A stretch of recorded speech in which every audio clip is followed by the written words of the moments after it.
ಹಿಮಾಲಯಾಸಲ್ಲಿರೋ ಇಂಡಿಯಾದ ಮೊದಲನೇ organic state ಯಾವುದು ಗೊತ್ತಾ? ಇದಿರೋದು ನೇಪಾಲ್, ಭೂಟಾನ್ ಮತ್ತು ಚೈನಾ ದೇಶಗಳ ಮಧ್ಯೆ. ಇದನ್ನು ನಾರ್ತ್ ಈಸ್ಟ್ನ ಹಿಡನ್ ಜ್ಯುವೆಲ್ ಅಂತಲೇ ಕರೀತಾರೆ. ಹೌದು, ನಾನು ಹೇಳ್ತಾ ಇರೋದು ನಮ್ಮ ಸಿಕ್ಕಿಂ ಬಗ್ಗೆ. ಇದು ಫೇಮಸ್ ಆಗಿರೋದು ಸ್ನೋ ಪೀಕ್ಡ್ ಮೌಂಟೇನ್ಸ್ಗೆ ಮತ್ತು ಹೈ ಆಲ್ಟಿಟ್ಯೂಡ್ ಲೇಕ್ಸ್ಗೆ. ಹಾಗೆ ಇಲ್ಲಿ ರಿಚ್ ಬುದ್ಧಿಸ್ಟ್ ಕಲ್ಚರ್ ಕೂಡ ಇದೆ. ಹಾಗೆ ಇದೇ ಸಿಕ್ಕಿಮಲ್ಲೇ ವರ್ಲ್ಡ್ 3rd ಹೈಯೆಸ್ಟ್ ಮೌಂಟೇನ್ ಆಗಿರುವಂಥ ಕಾಂಚನಜುಂಗ ಕೂಡ ಇದೆ. ಹೇ ಎವ್ರಿವನ್, ನಾನು ಇವತ್ತು ಇನ್ನೊಂದು ಸಖತ್ತಾಗಿರೋ ಟ್ರಾವೆಲ್ ಬ್ಲಾಗ್ ಜೊತೆ ವಾಪಸ್ ಬಂದಿದ್ದೀನಿ. ನಾವು ಏಪ್ರಿಲ್ ಮಂತಲ್ಲಿ ಸಿಕ್ಕಿಂ ಟ್ರಿಪ್ ಹೋಗಿದ್ವಿ ಫ್ಯಾಮಿಲಿ ಸಮೇತ. ಸೊ ಆ ಟ್ರಿಪ್ ಬಗ್ಗೆ ಎಲ್ಲ ಇಂಟ್ರೆಸ್ಟಿಂಗ್ ಮತ್ತು ಯೂಸ್ಫುಲ್ ಇನ್ಫಾರ್ಮೇಷನ್ಸ್ನ ನಿಮ್ಮ ಜೊತೆ ಹಂಚ್ಕೋಬೇಕು ಅಂತ ಈ ವಿಡಿಯೋ ಮಾಡ್ತಾ ಇದ್ದೀನಿ. ಈ ವಿಡಿಯೋನ ನಾನು ಪಾರ್ಟ್ 1 ಮತ್ತು ಪಾರ್ಟ್ 2 ಅಂತ ಡಿವೈಡ್ ಮಾಡ್ತೀನಿ. ಯಾಕೆ ಅಂತಂದರೆ ನಮ್ಮದು 5 nights 6 days ಟ್ರಿಪ್ ಆಗಿದ್ದರಿಂದ ಆ ಎಲ್ಲ ಇನ್ಫಾರ್ಮೇಷನ್ಸ್ ನಿಮಗೆ ಒಂದೇ ವಿಡಿಯೋದಲ್ಲಿ ಕೊಡ್ತಾ ಹೋದರೆ ವಿಡಿಯೋ ತುಂಬ ಲೆಂತಿ ಆಗುತ್ತೆ, ನಿಮಗೂ ನೋಡೋ ಪೇಷನ್ಸ್ ಇರಲ್ಲ. ಬನ್ನಿ ಹಾಗಾದರೆ ಸಿಕ್ಕಿಮಿಗೆ ವಿಸಿಟ್ ಮಾಡೋಕ್ಕೆ ಬೆಸ್ಟ್ ಟೈಮಿಂಗ್ ಯಾವುದು ಅಂತ ನೋಡೋಣ. ಏಪ್ರಿಲಿಂದ ಜೂನ್ ತನಕ ಮತ್ತು ಅಕ್ಟೋಬರಿಂದ ಡಿಸೆಂಬರ್ ಮಿಡ್ವರೆಗೂ ಬೆಸ್ಟ್ ಟೈಮಿಂಗು. ನಿಮಗೇನಾದರೂ ಸ್ನೋಫಾಲ್ ನೋಡಬೇಕು, ತುಂಬ ಎಕ್ಸ್ಪೀರಿಯೆನ್ಸ್ ಮಾಡಬೇಕು ಅಂತ ಇದ್ದರೆ ನೀವು ವಿಂಟರಲ್ಲೂ ಕೂಡ ಟ್ರಾವೆಲ್ ಮಾಡ್ಬೋದು. ಬಟ್ ಏನು ಗೊತ್ತಾ, ಸಿಕ್ಕಿಮಲ್ಲಿ ಸ್ನೋಫಾಲ್ ಎಕ್ಸ್ಪೀರಿಯೆನ್ಸ್ ಮಾಡಬೇಕು ಅಂದರೆ ವಿಂಟರೇ ಆಗಬೇಕು ಅಂತಿಲ್ಲ. ಕೆಲವೊಂದು ಸಲ ನಿಮ್ಮ ಅದೃಷ್ಟ ಚೆನ್ನಾಗಿದ್ದರೆ ಮಾರ್ಚ್ ಏಪ್ರಿಲ್ ತಿಂಗಳಲ್ಲಿ ಕೂಡ ಸ್ನೋಫಾಲ್ ಆಗ್ತಾ ಇರುತ್ತೆ ಅಲ್ಲಿ. ಬಟ್ ಮಳೆಗಾಲನ ಮಾತ್ರ ದಯವಿಟ್ಟು ಅವಾಯ್ಡ್ ಮಾಡಿ, ಯಾಕಂದರೆ ಸಿಕ್ಕಿಮಲ್ಲಿ ಸಿಕ್ಕಾಪಟ್ಟೆ ಮಳೆ ಆಗುತ್ತೆ. ಸೊ ಆ ಮಳೆಯಿಂದ ಲ್ಯಾಂಡ್ ಸ್ಲೈಡ್ ಆಗುತ್ತೆ, ರೋಡ್ಗಳು ಬ್ಲಾಕ್ ಆಗುತ್ತೆ. ಕೆಲವೊಂದು ಸಲ ನೀವು ಒಂದಷ್ಟು ದಿನ ಅಲ್ಲೇ ಉಳಿಯುವಂಥ ಪರಿಸ್ಥಿತಿ ಕೂಡ ಬರ್ಬೋದು. ಸೊ ಹಾಗಾಗಿ ಟ್ರಿಪ್ ಪ್ಲ್ಯಾನ್ ಮಾಡುವಾಗ ಆದಷ್ಟು ರೈನಿ ಸೀಸನ್ನ ನೀವು ಅವಾಯ್ಡ್ ಮಾಡಿ. ನೆಕ್ಸ್ಟ್ ಬೆಂಗಳೂರಿಂದ ಸಿಕ್ಕಿಮಿಗೆ ಹೇಗೆ ಹೋಗೋದು ಅಂತ ನೋಡೋಣ. ನಿಮಗೆ 2 ಆಪ್ಷನ್ ಇರುತ್ತೆ, ಒಂದು ಟ್ರೈನು ಮತ್ತು ಫ್ಲೈಟು. ಬಟ್ ಏನು ಅಂದರೆ 2 ಆಪ್ಷನಲ್ಲಿ ನೀವು ಸಿಕ್ಕಿಂ ಮುಟ್ಟಕ್ಕಾಗಲ್ಲ. ಯಾಕೆ ಅಂತಂದರೆ ಸಿಕ್ಕಿಮಲ್ಲಿ ಯಾವುದೇ ರೈಲ್ವೆ ಸ್ಟೇಷನ್ ಇಲ್ಲ ಅಥವಾ ಯಾವುದೇ ಏರ್ಪೋರ್ಟ್ ಇಲ್ಲ. ಏರ್ಪೋರ್ಟ್ ಒಂದೇ ಒಂದು ಸಣ್ಣ ಏರ್ಪೋರ್ಟ್ ಇದೆ, ಬಟ್ ಅದು ಕೂಡ ಮೋಸ್ಟ್ ಆಫ್ ದ ಟೈಮ್ಸ್ ಕ್ಲೋಸ್ಡೇ ಇರುತ್ತೆ. ಸೊ ನೀವು ವೆಸ್ಟ್ ಬೆಂಗಾಲ್ಗೆ ಹೋಗಿ ಅಲ್ಲಿಂದ ಸಿಕ್ಕಿಮಿಗೆ ಹೋಗಬೇಕಾಗುತ್ತೆ. ಫಸ್ಟ್ ಫ್ಲೈಟಲ್ಲಿ ಹೇಗೆ ಹೋಗೋದು ಅಂತ ನೋಡೋದಾದರೆ ನಿಮಗೆ ವೆಸ್ಟ್ ಬೆಂಗಾಲಲ್ಲಿ ಬಾಗ್ಡೋಗ್ರಾ ಅಂತ ಏರ್ಪೋರ್ಟ್ ಇದೆ.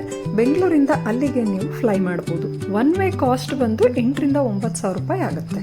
ನೆಕ್ಸ್ಟ್ ಟ್ರೈನಲ್ಲಿ ಹೋಗೋದು ಹೇಗೆ ಅಂತ ನೋಡೋದಾದರೆ ನಿಮಗೆ ನ್ಯೂ ಜಲ್ಪೈಗುರಿ ಅಥವಾ NJP ಅಂತ ರೈಲ್ವೆ ಸ್ಟೇಷನ್ ಇದೆ ವೆಸ್ಟ್ ಬೆಂಗಾಲಲ್ಲಿ. ಅಲ್ಲಿಗೆ ಹೋಗಿ ಅಲ್ಲಿಂದ ನೀವು ಕ್ಯಾಬ್ ಮಾಡಿಕೊಂಡು ಸಿಕ್ಕಿಂಗೆ ಹೋಗಬೇಕಾಗುತ್ತೆ. ಟ್ರೈನ್ ಜರ್ನಿ ಬಂದು 43 ರಿಂದ 44 ಗಂಟೆ ತೊಗೊಳುತ್ತೆ ಫ್ರೆಂಡ್ಸ್. ಅದರಲ್ಲೂ ಗುವಾಹಟಿ ಎಕ್ಸ್ಪ್ರೆಸ್ ಅಂತ ಒಂದು ಟ್ರೈನ್ ಇದೆ. ಸೊ ಆದಷ್ಟು ಆ ಟ್ರೈನ್ನ ಬುಕ್ ಮಾಡ್ಕೊಳ್ಳಿ. ತುಂಬ ಕಂಫರ್ಟಾಗೂ ಇದೆ, ಕ್ಲೀನಾಗೂ ಇದೆ. ನೀವು NJP ಅಥವಾ ಬಾಗ್ಡೋಗ್ರಾ 2 ಕಡೆಯಿಂದ ಸಿಕ್ಕಿಮಿಗೆ ಕ್ಯಾಬ್ ಮಾಡ್ಕೊಂಡು ಹೋಗಬೇಕಾಗುತ್ತೆ. ಅಲ್ಲಿಂದ 4:15 ರಿಂದ 5 ಗಂಟೆ ತನಕ ಜರ್ನಿ ಆಗುತ್ತೆ ನಿಮಗೆ ಸಿಕ್ಕಿಮಿಗೆ. ನಿಮಗೆ ರೈಲ್ವೆ ಸ್ಟೇಷನಲ್ಲೂ ತುಂಬ ಕ್ಯಾಬ್ ಸಿಗುತ್ತೆ, ಹಾಗೆ ಏರ್ಪೋರ್ಟಲ್ಲೂ ಕ್ಯಾಬ್ ಸಿಗುತ್ತೆ. 3,500 to 5,000 ರೂಪೀಸ್ ಚಾರ್ಜ್ ಮಾಡ್ತಾರೆ ಒಂದು ಕ್ಯಾಬಿಗೆ. ನೀವೇನಾದ್ರು ಸೋಲೋ ಟ್ರಾವೆಲರ್ ಆಗಿದ್ದೀರಾ ಅಥವಾ ಬಡ್ಜೆಟ್ ಕನ್ಸ್ಟೆಂಟ್ ಇದೆ ಅಂತಂದರೆ ನೀವು ಶೇರ್ಡ್ ಕ್ಯಾಬ್ಸ್ ತೊಗೊಳ್ಳಿ. ಅವರು 400 to 600 rupees per person charge ಮಾಡ್ತಾರೆ. ಇನ್ನೊಂದು ಇಂಪಾರ್ಟೆಂಟ್ ಥಿಂಗ್ ಹೇಳ್ಬಿಡ್ತೀನಿ ಇಲ್ಲಿ, ನೀವು ಸಿಕ್ಕಿಂಗೆ ಹೋಗ್ತಿದ್ದೀರಾ ಅಂದರೆ ಆದಷ್ಟು ಟೂರ್ ಪ್ಯಾಕೇಜ್ಗಳನ್ನ ತೊಗೊಳ್ಳಿ. ಯಾಕೆ ಅಂತಂದರೆ ಸಿಕ್ಕಿಂ ತುಂಬ ಕಂಟ್ರಿಗಳ ಜೊತೆ ಬಾರ್ಡರ್ ಶೇರ್ ಮಾಡುತ್ತೆ. ಸೊ ಮೋಸ್ಟ್ ಆಫ್ ದ ಪ್ಲೇಸಸ್ಗೆ ಪರ್ಮಿಟ್ ಬೇಕಾಗಿರುತ್ತೆ. ನೀವು ಟೂರ್ ಪ್ಯಾಕೇಜ್ಗಳನ್ನ ಬುಕ್ ಮಾಡ್ಕೊಬಿಟ್ರೆ ಅವರೇ ಪರ್ಮಿಟ್ಗೂ ಹೆಲ್ಪ್ ಮಾಡ್ತಾರೆ. ನಿಮಗೆ ಟೂರ್ ಪ್ಯಾಕೇಜ್ ಬೇಡ ಅಂದರೂ ಕೂಡ ನೀವು ಟ್ರಾವೆಲ್ ಮಾಡ್ಬೋದು, ಬಟ್ ಸಪರೇಟಾಗಿ ಪರ್ಮಿಟ್ ತೊಗೋಬೇಕಾಗುತ್ತೆ. ನಿಮಗೆ ಈ ಟೂರ್ ಪ್ಯಾಕೇಜ್ಗಳು ಬಂದು ಆನ್ಲೈನು ಸಿಗುತ್ತೆ, ಹಾಗೆ ನಿಮಗೆ ರೈಲ್ವೆ ಸ್ಟೇಷನ್ ಆಚೆ ಬಂದರೆ ಅಲ್ಲೂ ಕೂಡ ತುಂಬ ಆಪ್ರೇಟರ್ಸ್ ಇರ್ತಾರೆ. ಈವನ್ ಏರ್ಪೋರ್ಟಲ್ಲೂ ನಿಮಗೆ ಟೂರ್ ಆಪ್ರೇಟರ್ಸ್ ಸಿಗ್ತಾರೆ. ನಾನು ಬೆಂಗಳೂರಲ್ಲೇ ಆನ್ಲೈನ್ ನೋಡಿ 5 nights ಮತ್ತು 6 days ಟೂರ್ ಪ್ಯಾಕೇಜ್ನ ಬುಕ್ ಮಾಡಿದ್ದೆ. ನಮ್ಮ ಟೂರ್ ಆಪ್ರೇಟರ್ ಯಾರು ಮತ್ತು ಪ್ಯಾಕೇಜ್ಗೆ ಎಷ್ಟು ಖರ್ಚಾಯಿತು ಅನ್ನೋದನ್ನೆಲ್ಲ ನಾನು ಮುಂದಿನ ವಿಡಿಯೋದಲ್ಲಿ ನಿಮಗೆ ಹೇಳ್ತಾ ಹೋಗ್ತೀನಿ. ನಾವು ಟ್ರೈನಲ್ಲಿ ಟ್ರಾವೆಲ್ ಮಾಡಿದ್ವಿ. ಹಾಗೆ ಡೇ 1 9:00 ನಾವು NJP ರೈಲ್ವೆ ಸ್ಟೇಷನ್ ಮುಟ್ಟಿದ್ವಿ. ನಮ್ಮ ಟೂರ್ ಆಪ್ರೇಟರ್ ಅವರೇ ಡ್ರೈವರ್ ಬಂದಿದ್ರು, ಅವ್ರು ನಮ್ಮನ್ನು ರೈಲ್ವೆ ಸ್ಟೇಷನಿಂದ ಪಿಕ್ ಮಾಡಿದ್ರು. ಸಂಜೆ 4:30 ನಾವು ನಮ್ಮ ಹೋಟೆಲ್ ಮುಟ್ಟಿದ್ವಿ. ಅದು ಏಪ್ರಿಲ್ ತಿಂಗಳು ಗೈಸ್, ಬಟ್ ಸ್ಟಿಲ್ ಸಿಕ್ಕಾಪಟ್ಟೆ ಮಳೆ ಆಗ್ತಾ ಇತ್ತು ಆಗಲೂ ಕೂಡ. ನಮ್ಮ ರೂಮ್ಗಳಿಗೆಲ್ಲ ಲಗೇಜ್ ಇಟ್ಬಿಟ್ಟು ನಾವು ಫ್ರೆಶ್ ಆಗಿ MG ಮಾರ್ಕ್ ಕಡೆಗೆ ಹೊರಟ್ವಿ.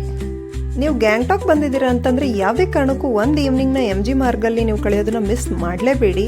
ಅಲ್ಲಿ ಒಳ್ಳೊಳ್ಳೆ ಕಾಜಿ ಕೆಫೇಸ್ ಇದೆ, ಶಾಪಿಂಗ್ ಮಾಡ್ಬೋದು. ನೀವು ಡಿಲಿಷಿಯಸ್ ಆಗಿರೋ ವೆರೈಟೀಸ್ ಆಫ್ ಮೋಮೋಸ್ ಸಿಗುತ್ತೆ. ಅದನ್ನೆಲ್ಲ ಎಂಜಾಯ್ ಮಾಡಿಕೊಂಡು ನೀವು ಒಂದು ಈವ್ನಿಂಗ್ ಅಲ್ಲಿ ಆರಾಮಾಗಿ ಕಳಿಬೋದು.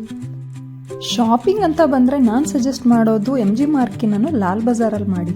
ನಿಮ್ಗೆ ಅಲ್ಲಿ ಇನ್ನೂ ಸ್ವಲ್ಪ ಕಮ್ಮಿ ರೇಟಿಗೆ ಸಿಗುತ್ತೆ. ಬಟ್ ಇಲ್ಲೊಂದು ಟಿಪ್ ಹೇಳ್ಬಿಡ್ತೀನಿ ಫ್ರೆಂಡ್ಸ್, ಲಾಲ್ ಬಜಾರ್ ಸ್ಟಾರ್ಟಿಂಗಲ್ಲೇ ಏನೂ ಜಾಸ್ತಿ ಶಾಪಿಂಗ್ ಮಾಡಿಬಿಡಿ. ಬಿಕಾಸ್ ಅಲ್ಲಿ ಪ್ರೈಸಸ್ ಕೂಡ ಆಲ್ಮೋಸ್ಟ್ MG ಮಾರ್ಕ್ ಅಷ್ಟೇ ಇರುತ್ತೆ. ನೀವು ಅದೇ ಲಾಲ್ ಬಜಾರ್ ಲೇನಲ್ಲೇ ನಡ್ಕೊಂಡು ಕೊನೆಯವರೆಗೂ ಹೋದರೆ ಅಲ್ಲಿ ನಿಮಗೆ ಆ್ಯಕ್ಚುಲಿ ಒರಿಜಿನಲ್ ಲಾಲ್ ಬಜಾರ್ ಸಿಗೋದು. ಅಲ್ಲಿ ಲೋಕಲ್ಸ್ ಎಲ್ಲ ಶಾಪಿಂಗ್ ಮಾಡ್ತಾರೆ. ನಿಮ್ಗೆ ಅಲ್ಲಿ ವಿಂಟರ್ ವೇರ್ಸು ಮತ್ತು ವಾರ್ಮ್ ಜಾಕೆಟ್ಸು, ಥರ್ಮಲ್ ಬಾಟಲ್ಸು ಇವೆಲ್ಲನೂ ತುಂಬ ಕಮ್ಮಿ ರೇಟಿಗೆ ಸಿಗುತ್ತೆ. ಬಟ್ ಅಫ್ಕೋರ್ಸ್ ನೀವು ಬಾರ್ಗೇನ್ ಮಾಡಲೇಬೇಕು. MG ಮಾರ್ಗ್ ಮತ್ತು ಲಾಲ್ ಬಜಾರಲ್ಲಿ ಬ್ಯಾಗ್ ತುಂಬ ಶಾಪಿಂಗ್ ಮಾಡಿಕೊಂಡು ಹೊಟ್ಟೆ ತುಂಬ ಮೋಮೋಸ್ ತಿಂದ್ಕೊಂಡು ನಾವು ವಾಪಸ್ ನಮ್ಮ ಹೋಟೆಲಿಗೆ ಬಂದ್ವಿ. ಸೊ ಅಲ್ಲಿಗೆ ನಮ್ಮದು ಡೇ 1 ಕಂಪ್ಲೀಟ್ ಆಯಿತು. ನಮ್ಮದು ಡೇ 2 ಅಲ್ಲಿ ಇದ್ದಿದ್ದು Gangtok local site seeing. So ನಾವು 8:30ಗೆಲ್ಲ ರೆಡಿ ಇದ್ವಿ. ಡ್ರೈವರ್ ಬಂದು ನಮ್ಮನ್ನು ಪಿಕ್ ಮಾಡಿದ್ರು.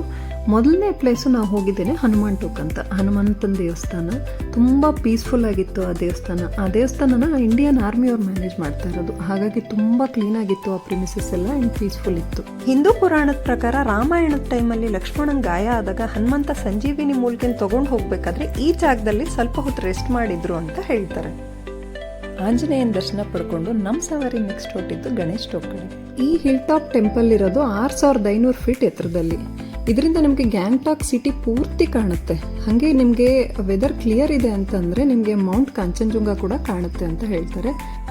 ಈ ದೇವಸ್ಥಾನದ ಹತ್ರನೇ ನಿಮಗೆ ಟ್ರೆಡಿಷನಲ್ ಡ್ರೆಸ್ ಸಿಗುತ್ತೆ ಸಿಕ್ಕಿಮ್ದು. ಅದನ್ನು ತೊಗೊಂಡು ರೆಂಟ್ಗೆ ಟ್ರೈ ಮಾಡಿ ಫೋಟೋಸ್ ತೊಗೊಳ್ಳಿ. ಹಾಗೆ ಡಿಲಿಷಿಯಸ್ ಆಗಿರೋ ಮೋಮೋಸ್ನ ಅಲ್ಲೇ ರೆಡಿ ಮಾಡಿ ಕೊಡ್ತಾರೆ ಅವಾಗಿಂದ. ಅದನ್ನು ಕೂಡ ಟ್ರೈ ಮಾಡೋದು ಮರಿಬೇಡಿ. ನಿಮ್ಗೆ ಇನ್ನೂ ಸ್ವಲ್ಪ ಟೈಮ್ ಇದೆ ಅಂತಂದರೆ ನೀವು ಅಲ್ಲೇ ಶಾಪಿಂಗ್ ಮಾಡಿಕೊಂಡು ಕಾಲ ಕಳಿಬೋದು. ಗಣೇಶ್ ಟೋಕಿಂದ ನಾವು ಸೀದಾ ಹೋಗಿದ್ದು ತಾಶಿ ವ್ಯೂ ಪಾಯಿಂಟ್. ಈ ಜಾಗ ಫೇಮಸ್ ಆಗಿರೋದು ಮೌಂಟ್ ಕಾಂಚನಜುಂಗ ವ್ಯೂಗೆ. ಇಲ್ಲಿಂದ ತುಂಬ ಚೆನ್ನಾಗಿ ಕಾಣುತ್ತೆ ಅಂತ ಹೇಳ್ತಾರೆ ಮೌಂಟ್ ಕಾಂಚನಜುಂಗ. ಬಟ್ ಅನ್ಫಾರ್ಚುನೇಟ್ಲಿ ನಾವು ಹೋಗಿದ್ದಿನ ಸಿಕ್ಕಾಪಟ್ಟೆ ಮಳೆ ಇತ್ತು, ಸೊ ನಮ್ಗೆ ಏನೂ ಕಾಣಿಸ್ತಾ ಇರಲಿಲ್ಲ. ಬಟ್ ಸ್ಟಿಲ್ ಕೂಲ್ ವೆದರ್ ಮತ್ತು ಮಿಸ್ಟಿ ಅಟ್ಮಾಸ್ಫಿಯರ್ ಎಲ್ಲ ಇತ್ತು. ನಾವು ಎಂಜಾಯ್ ಮಾಡಿಕೊಂಡು ಒಂದಿಷ್ಟು ಫೋಟೋಸ್ ತೊಗೊಂಡು ಬಂದ್ವಿ. ಅಲ್ಲಿಂದ ನಾವು ಹೋಗಿದ್ದು ಗೊಂಜಾಂಗ್ ಮಾನೆಸ್ಟ್ರಿ ಅಂತೇಳಿ. ಇದೊಂದು ಬುದ್ಧಿಸ್ಟ್ ಮಾನೆಸ್ಟ್ರಿ. ತುಂಬ ಕಾಮ್ ಆ್ಯಂಡ್ ಬ್ಯೂಟಿಫುಲ್ ಆಗಿತ್ತು. ಬೇರೆ ಜಾಗಗಳಿಗೆಲ್ಲ ಹೋಲಿಸಿದ್ರೆ ಇಲ್ಲಿ ಕ್ರೌಡ್ ತುಂಬ ಕಮ್ಮಿ ಇದೆ. ತುಂಬ ಪೀಸ್ಫುಲ್ ಅಟ್ಮಾಸ್ಫಿಯರ್ ಇದೆ. ನೀವು ಆರಾಮಾಗಿ ಅಲ್ಲಿ ಒಂದಷ್ಟು ಹೊತ್ತು ಕೂತು ಮನಸ್ಸಿಗೆ ಶಾಂತಿ ತೊಗೊಂಡ್ಬರ್ಬೋದು. ಅವತ್ತಿನ ದಿನ ಲಾಸ್ಟ್ ನಾವು ವಿಸಿಟ್ ಮಾಡಿದ ಪ್ಲೇಸು ಅಂದರೆ ಬಂಜಾಕ್ರಿ ವಾಟರ್ ಫಾಲ್ಸ್. ಇದು ಗ್ಯಾಂಗ್ಟಾಕಲ್ಲಿ ನನ್ನ ಪರ್ಸ್ನಲ್ ಫೇವ್ರೆಟ್ ಪ್ಲೇಸ್. ಇದು ತುಂಬ ಚೆನ್ನಾಗಿದೆ. ನೀವು ಮಿಸ್ ಮಾಡಲೇಬೇಡಿ ಗ್ಯಾಂಗ್ಟಾಕಿಗೆ ಹೋದರೆ. ನಿಮಗೆ ಥಿಕ್ ಫಾರೆಸ್ಟ್ ಮಧ್ಯೆ ಆ ಫಾಲ್ಸ್ ಹರಿತಾ ಇದ್ದರೆ ನೋಡೋಕ್ಕೇ ಒಂದು ಖುಷಿ ಆಗುತ್ತೆ. ನಿಮ್ಗೆ ಅದ್ರ ಜೊತೆಗೆ ಒಂದಿಷ್ಟು ಅಡ್ವೆಂಚರ್ ಆ್ಯಕ್ಟಿವಿಟೀಸ್ ಕೂಡ ಇದೆ ಅಲ್ಲಿ. ಇಷ್ಟು ಜಾಗಗಳನ್ನ ನೋಡಿಕೊಂಡು ನಾವು ವಾಪಸ್ಸು ಹೋಟೆಲಿಗೆ ಬಂದು ಬೇಗ ಮಲ್ಕೊಂಡ್ವಿ. ಯಾಕಂದರೆ ಮಾರನೇ ದಿನ ನಾವು ನಾರ್ತ್ ಸಿಕ್ಕಿಂ ಕಡೆಗೆ ನಾವು ಹೊರಡಬೇಕಿತ್ತು. ನಾರ್ತ್ ಸಿಕ್ಕಿಂ ಟ್ರಿಪ್ ಬಗ್ಗೆ ನಾನು ನಿಮಗೆ ಪಾರ್ಟ್ 2 ಅಲ್ಲಿ ಹೇಳ್ತೀನಿ. ಅದನ್ನು ಖಂಡಿತ ಮಿಸ್ ಮಾಡಬೇಡಿ, ಯಾಕೆಂದರೆ ವಂಡರ್ಫುಲ್ ಪ್ಲೇಸ್ ಅದು.